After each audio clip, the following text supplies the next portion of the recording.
Hi everyone, as you can see I'm not on a beach anymore.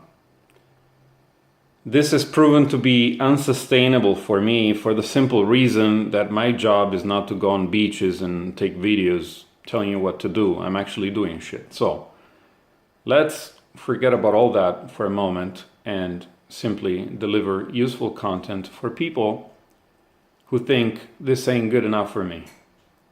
I'm not happy being a fucking slave. Kiss my motherfucking ass. All right, so when you start your business, clearly you're either going to continue it or you're not going to continue it. The key to continuing it is to find it pleasurable. It is a very rare human being indeed, the human being who can continue to do something unpleasant for years. I don't think anyone like that will ever land on this channel. It would have to be a superhuman person. There's perhaps one in many, many millions. So clearly, if you're going to continue, you're going to have to find this pleasurable. There's a problem here, that it's a bistable system. You can either fall into one side or the other, and both sides are going to give you pleasure. But one side is utterly unproductive, and the other side is extremely productive. So you have to make sure that as your brain, pushed by your discipline, ends up having to fall into one of these stable states just to allow you to continue to go on with this, to make sure that it's not the state that's unproductive. So let me describe these two states. The state in which most people fall in when they start a business is a state of lowest energy consumption. What they do, they focus on things that are easy, that allow them to keep faith with themselves and say, yes, I'm working on my business. But they're always doing the things that are extremely easy, or perhaps the most creative parts of the business. They don't really turn into revenues, but it's what it is. It is a way of saving energy, maintaining plausible deniability. Hey, I was working, feeling good about yourself because you were working, and at the same time, you're not getting too tired. Most people who decide to start a business are absolutely clueless, and the first thing they go and do is to give themselves a nice title, make business cards, make a website. These are all things that don't fucking make money.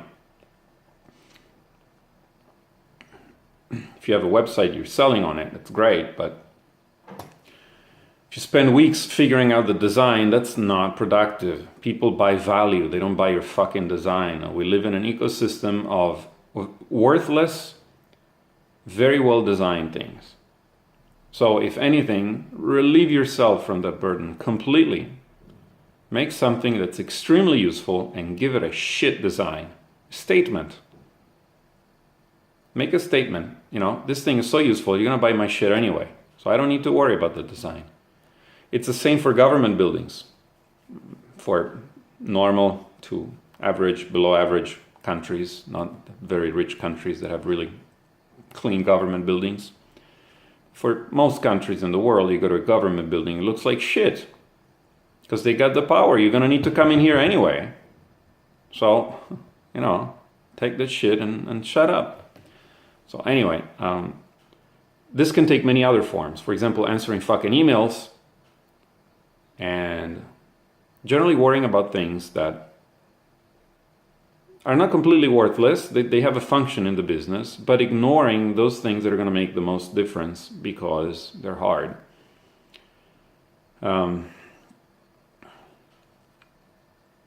So what's the other state? The other state is to do things that they force you to worry. That's you know, worrying takes energy. It's the most energy consuming thing of all. And so a lot of times the reason you fall into doing things that are familiar and linear is that you don't want to worry about actual threats, right? For example, let's say that you have to decide on a company structure, and the company structure could very well require the aid of a tax consultant, and even they don't know because it's a difficult case, because now everything is international, right? So you could be based in one place and your company's somewhere else, and there's double taxation agreements and nobody knows. So worrying about this shit is really painful, for example, for me, because it's fucking boring. it just puts this close to my face the fact that we're all slave to some goddamn farm, either one farm or the other. And then the farms, they make agreements, double taxation agreements, to say, okay, if one of our cows is eating grass on your farm, then who gets the milk? That's what it is.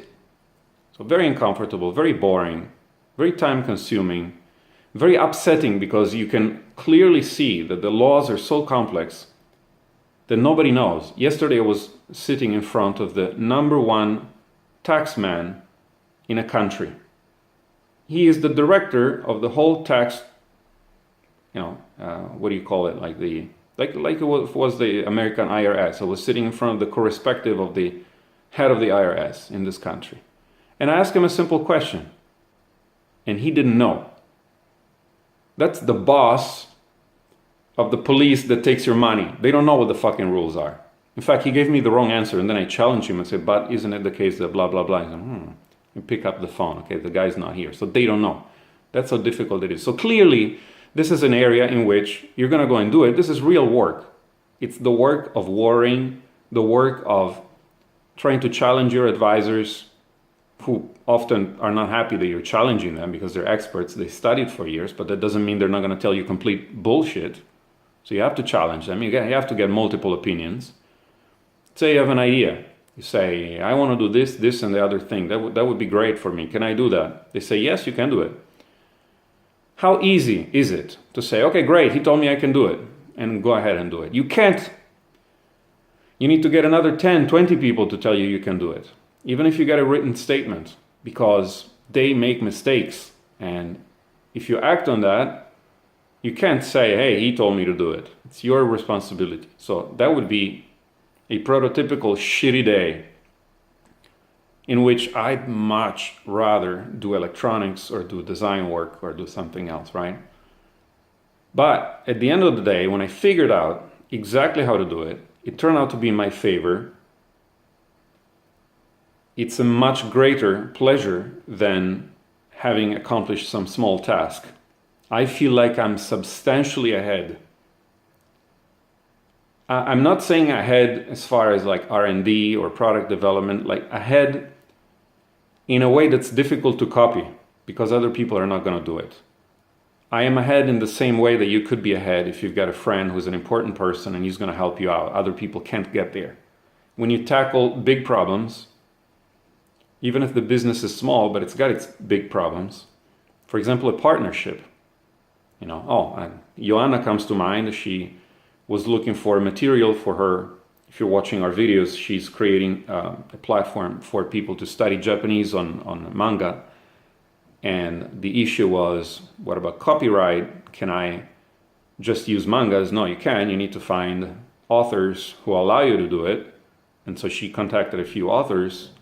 And then one of those authors, her husband, has a publishing house. Not a huge one, a small one, but they're very friendly. And they told her, you can use all our manga. That's the kind of way in which I'm saying you're going to be better off. Now she's got an agreement from a publishing house. Another person wants to do the same thing, but they can't get the agreement from the publishing house. That's what I'm talking about. So when you're focusing on the big stuff and getting big roadblocks out of the way, the payoff, we're talking about psychology here, so it's an emotional payoff that you get from that, gets you addicted. That's why it's a bi-stable thing. Once you're addicted to that kind of stuff, then you don't want to go and do small things, such as product development and design and stuff. That's why you got engineers and you got salesmen. And the engineer gets pleasured in seeing this thing get better and better, more sophisticated and grow. And the salesman gets pleasure in say, I went there, I closed the deal, no one else can do it. And then this other thing and anyone can do. So, two stable paradigms. You really need to do both if you're self-employed. Even if you hire other people, you need to be more competent than them in every single area if you want the guarantee of success. If you want to play the lottery, then no. Then just rely on them and see if you get lucky. But it's a bi-stable thing. You need to be able to jump back and forth, but what happens all the time is that people settle for the thing that's the least energy consuming because, as Bruce Lee said, boards don't hit back.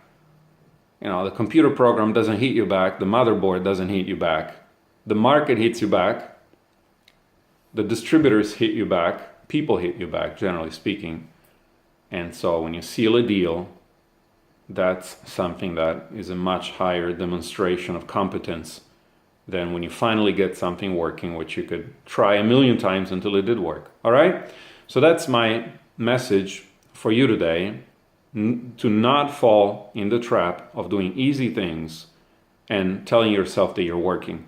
So fuck your business cards, fuck your goddamn logo, fuck your pretty website. You don't get paid for making logos. Not even designers get paid for making logos. If you go to Fiverr.com, they'll do it for $5.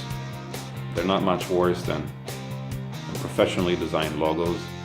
So do things that are hard and manage some way to get addicted to accomplishing things that are hard, because that way you don't have many competitors, because they're all out there doing their logos and then they quit. All right, they're out.